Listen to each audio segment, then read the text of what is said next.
A while ago, I took the time to organize all documents in our possession that pertain to Kutar. What you see here is the material I consider reliable. Hmm? You're saying there's unreliable material too? Yes. Most of the information we have was transmitted through an oral tradition. Inevitably, some of her stories were mythologized and deified over the years through countless retellings. That's why I organized them into reliable and unreliable. There's no sense seeking answers in history unless we can ensure the veracity of the historical record. Makes sense. All right, let's take a look through.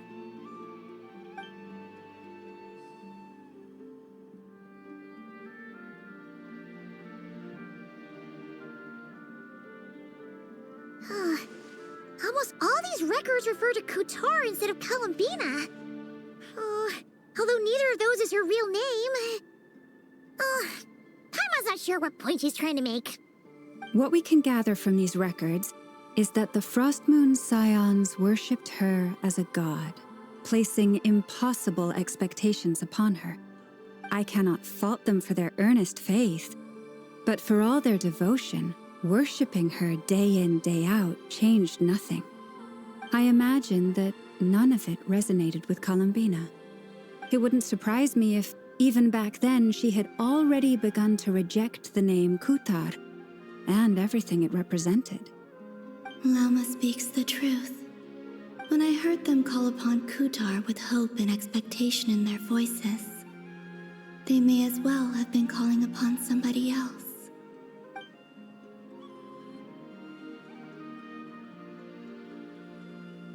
Well, that's a bit complicated.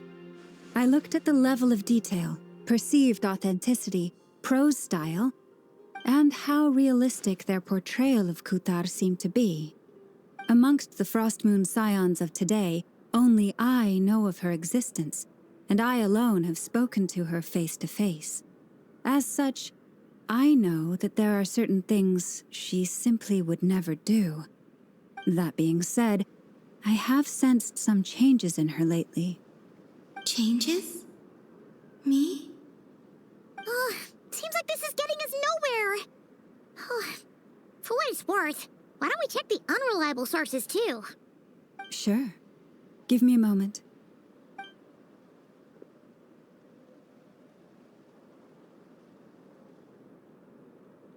Exerting but a fraction of her divine might, Kutar sheared a great mass from the snow-capped mountain and cast it into the sea, upon whose surface shone the mirror image of the moon. Thus was formed the island of Hisi. Yeah, right. That doesn't even begin to pass the sniff test. The 3 moons are naught but lies through and through. Only one moon has ever shone for us, and Kutar is her name. The vast majority of ancient texts are filled with fanciful tales like these. I trust you understand my criteria a little better now. Kutar did not speak, merely gazing into the distance in silence. And where her gaze landed, this was her prophecy. Clearly, whoever wrote this text never even met Kutar. Otherwise, they'd know that her eyes are always closed. What about you, Traveler? What are you reading? Come on, let Paimon see. The child wished to build a wooden nest with which to shield a fledgling bird from the cold. But being so young and lacking in strength, the child could not snap the branches from the trees. Kutar was passing by. Upon seeing the child, she summoned forth the Kuhenki, who built a beautiful nest for the child. I remember that. Not knowing the meaning of Kutar's divine intervention, the child dared not to respond, and thus ran home to call their parents. But Kutar was gone. The moon chanter declared the event a miracle and took the nest as a relic, placing it on high for all to see. The child was named as one favored by the goddess and was greatly respected amongst the people. Yet, no further miracles were bestowed. and this matter was forgotten in but a few years. Huh. Any thoughts after reading that? Yeah. Columbina probably just wanted to join the kid in making nests. Ah. I'd originally considered this a fabrication, because Kutar did not perform any similar actions in subsequent records. But now that I think about it, it does seem like something Columbina would do. It's just that... She didn't know how other people would interpret her actions. She was probably worried about making things difficult for people. So, she gradually stopped joining in. Yes. Oh, that's so sad.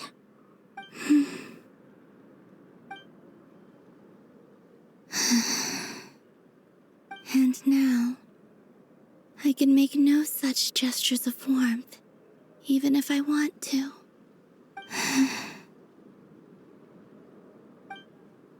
Still no name. That's a bit of a shame.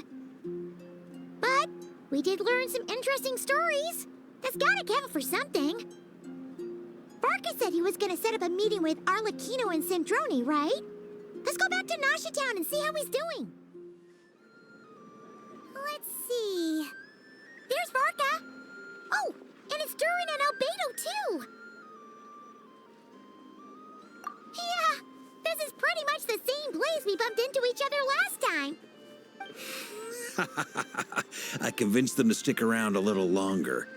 We were all waiting on people, so I figured having a little company would help pass the time. Ah, so you've been waiting for us?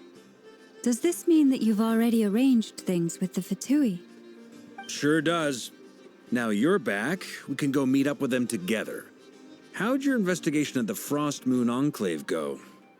Well, we didn't find out Columbina's true name. But apart from that, it went pretty well. Aha, just as well that I didn't tag along then.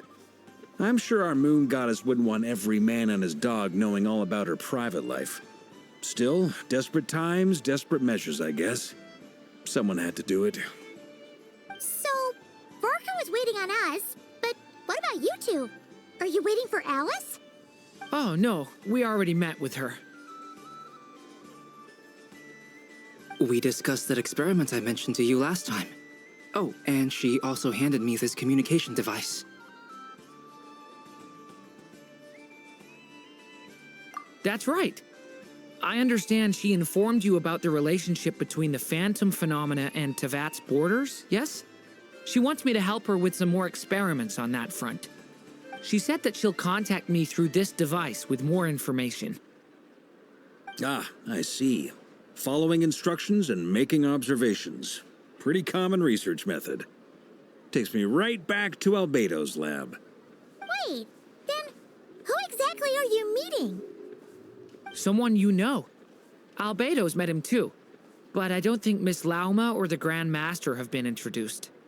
Introductions are overrated, especially in cases like this. It's you!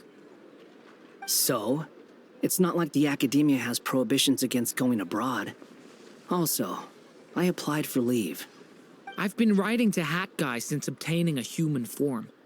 I've already brought him up to speed on everything that's been going on in Nodcry. Hat guy? Turns out, I actually have heard that name before. Oh? Then why did you react the same way I did? I only knew the name, not the fella. But since we're all here, let's do some introductions for what it's worth. I'm Varka, Grand Master of the Knights of Favonius. Lauma, Moon Chanter of the Frost Moon Scions. And I'm a Driosh from the Vahumana Darshan of the Sumero Academia. Hat guy. Good to see you again, Mr. Guy. I believe we last saw each other on the boat ride here.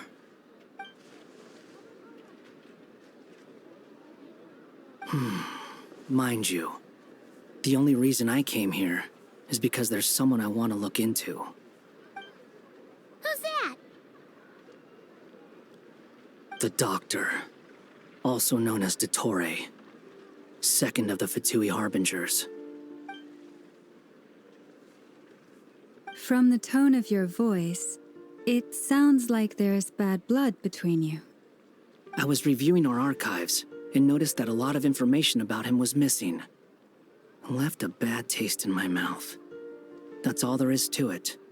Dottore, or Zondique, as he was then known, once studied at the Academia, but he got kicked out before he could graduate.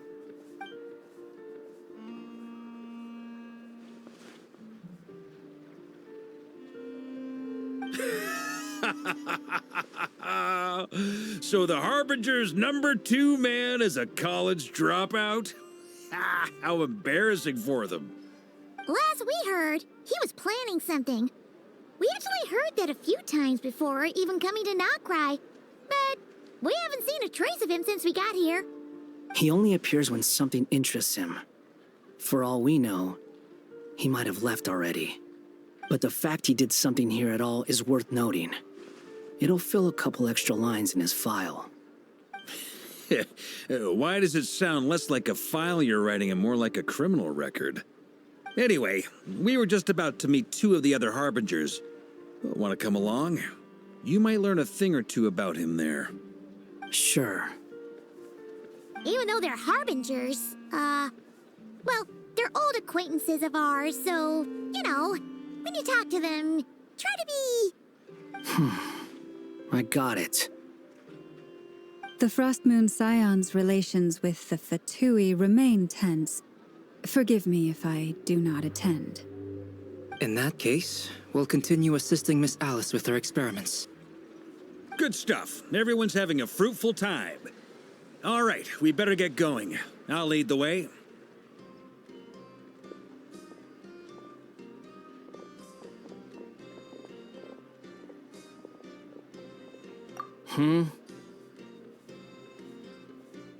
Well, yeah, that's obviously part of it.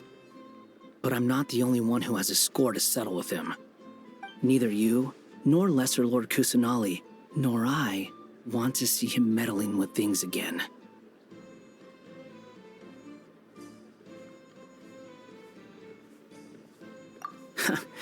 What's the hurry? Don't worry.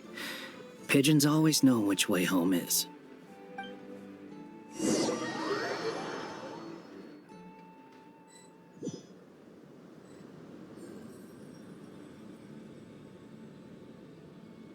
You made it. Who is this?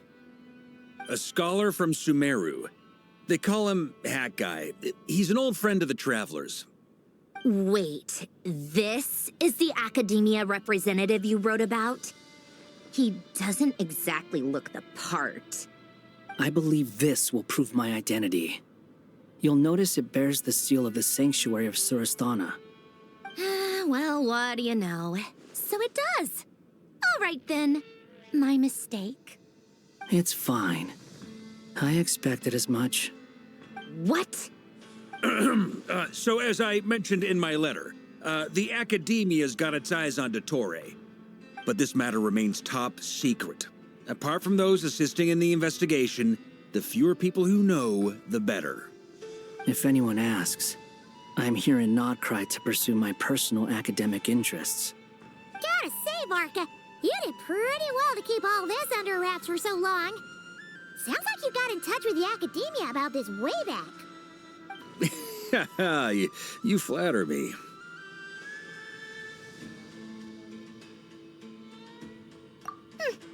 Where do I even start?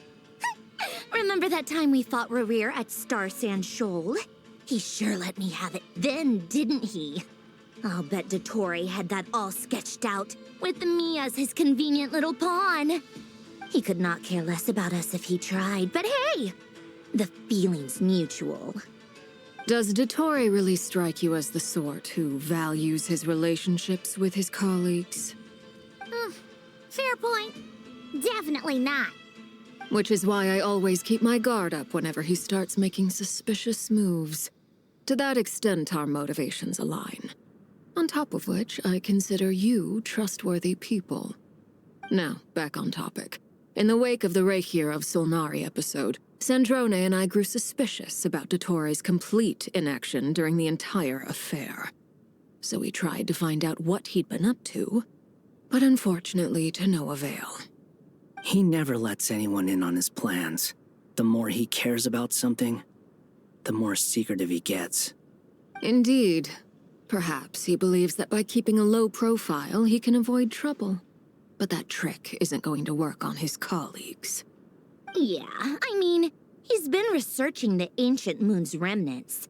And he's been trying to get his paws on the moon marrows. Only an idiot would believe he doesn't have something more planned. With this in mind, I returned to Snezhnaya and relayed my thoughts to Her Majesty the Tsaritsa, entreating her to have him recalled. That's pretty direct. Did the Tsaritsa agree? Yes. I made it abundantly clear that the Fatui's business in Nodcry is almost concluded, and we do not need 3 harbingers in this territory. Her Majesty concurred. Accordingly, Dottore has returned at her orders. I imagine he is continuing with experiments, which no one besides he would ever have any interest in. Common sense might mean nothing to him, but he's not stupid. He knows that no good can come from opposing the Tsaritsa. Smarts alone won't get him all the way. He needs the Rooster's resources and Regrator's Mora, both of which the Tsaritsa can strip from him by waggling a finger. But doesn't he have a track record of publicly following orders while going against them in private? He probably has it down to a fine art by now. Wouldn't put it past him. We worked together on a research project once. Only briefly, but it was enough to show me that we're fundamentally different people. He has no interest in doing things methodically, stage by stage.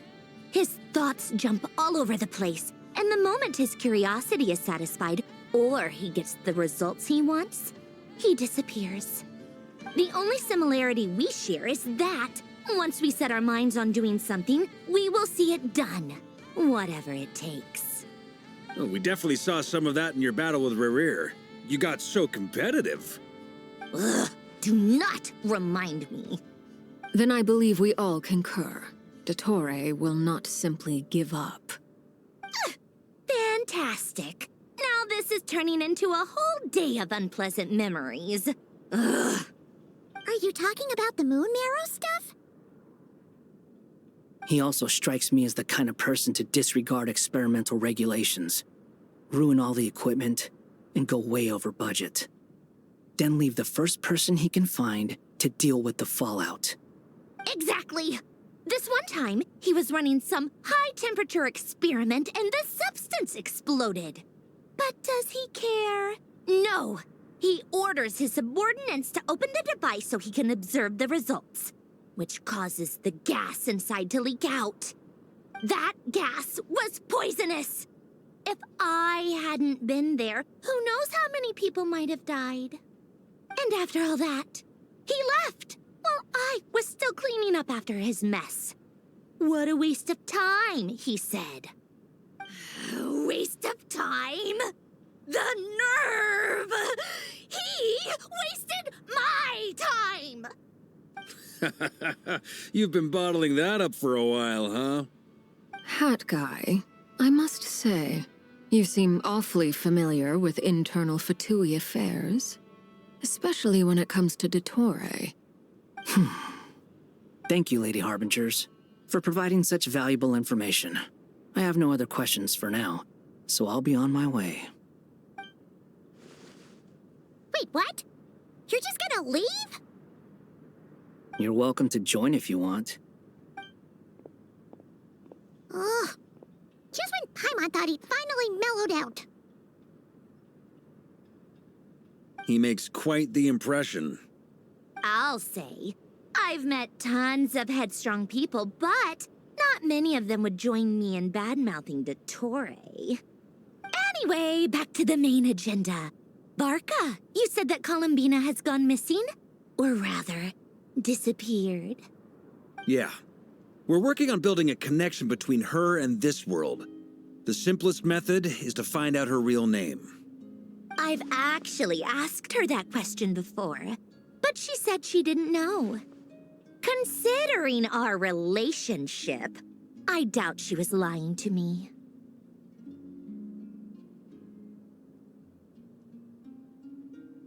As far as I recall, she was never dispatched by Her Majesty to claim a gnosis or anything like that. The Tsaritsa's plans had long contained a place specifically for her. I always thought that was weird. What could she do that the rest of us couldn't? Knowing what we do now, it's probably something related to Kavaki, right? More than likely. When she first arrived, Columbina would often go to Her Majesty and ask when she could start the task assigned to her. But Her Majesty always gave the same reply. The time has not yet come. So she spent her days in Snezhnaya doing basically nothing. The Tsaritsa has summoned a beautiful blind maiden to be a harbinger, giving her the third seat by virtue only of her enchanting voice. It was a dumb and stupid rumor, but the reality of the situation made it hard to refute. And what happened after that? I imagine she stopped caring. She no longer seemed to care why she had been recruited, and Her Majesty never gave her any missions, so she just continued to sing in the flower garden. For my part, I was busy. So busy, in fact, that watching someone be that idol had me fuming. But still, I got the sense that she had long been used to a life of other people claiming she was needed when she wasn't. I just felt that having a place to stay would cost me something eventually. And so I waited quietly for the day that I would have to pay the price. And on the other end of that spectrum, you had me. Someone once told me that I had the lousiest work and the toughest luck. That's a good way of putting it. I forget who said it, but those words have always stuck with me.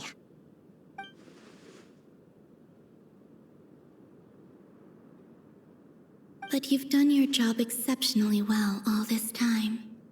Because at heart, you are a conscientious person. What is it? Something come to mind?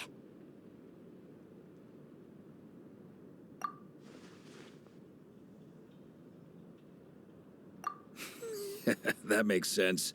Nothing screams you are needed like your name shouted from across the town. Well, good luck with it.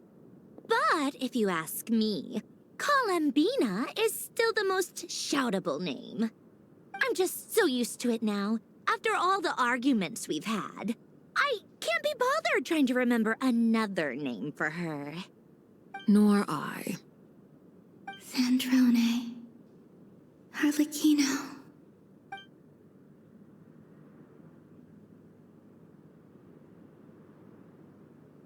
Huh! It's a Sealy! Does that mean Nicole has news for us? Ladies, I thank you for your hospitality. If the chance ever comes up, I definitely owe you both a drink sometime. I'm sure it will. You can make your own way out. Heck, you've been here enough times, you probably know your way around better than I do. Okay! Time to do what adventurers do best. Follow that Sealy!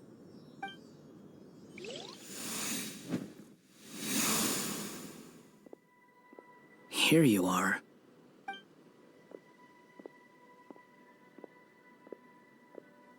Oh, that guy. How come you're back so soon? Did things go all right with the Fatui? Fine. Dotori's been summoned home by the Tsaritsa. Couldn't get much more than that. How about you? Any progress with the investigation? Unfortunately not. We've tried everything. Different phantoms, different locations, different points in history. But the results were the same each time. Abyssal monsters roaming the land. People crying out in despair, with no hope of being rescued.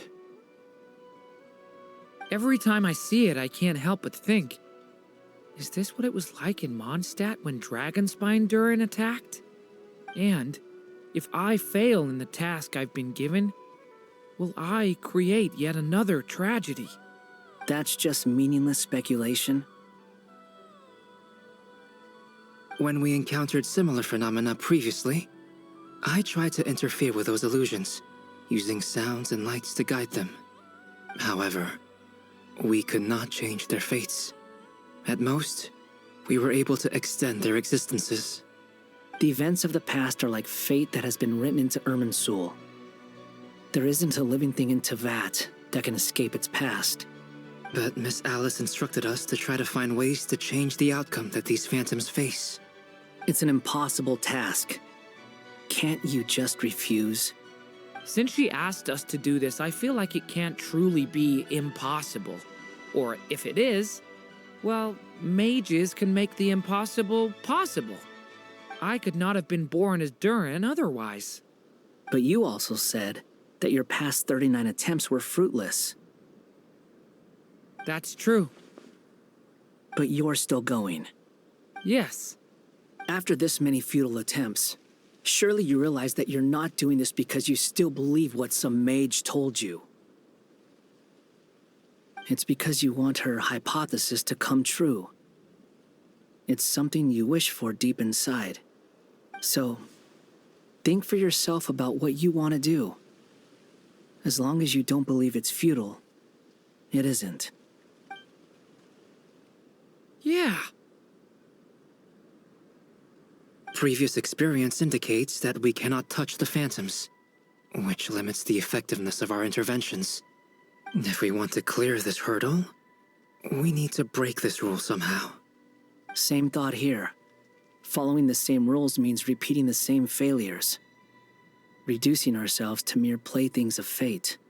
So you mean we need to figure out a way to make contact with them despite knowing that we can't? Yes, and I suspect that's something only you are capable of. Everything in Teyvat is logged in Irminsul, but the withering that once occurred in Sumeru was a sign that the Great World Tree was being corrupted.